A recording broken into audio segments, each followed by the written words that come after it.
Hello, I'm Dr. Drew Harvell, standing on the shores of the Salish Sea, about to look in some of these tide pools for some of the most amazing critters on our planet.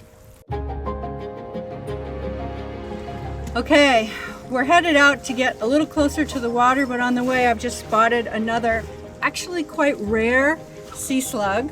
So it's very small, but it's a real beautiful one. And if I can get to it, I want to grab this guy.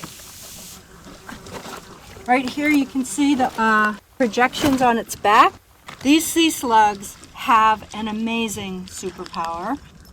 These sea slugs are capable of uptaking harpoons from their prey, passing them through their digestive system, and then reusing them in their own defense.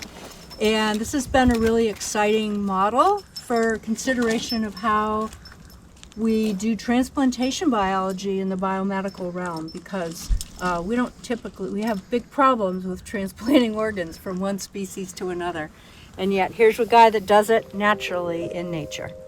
Sea slugs are relatives of shelled snails, but evolutionarily they've lost the shell and instead they've got other stuff. They have rather amazing defenses.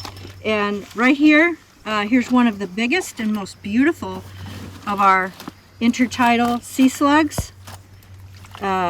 This is the lemon Nudibranch.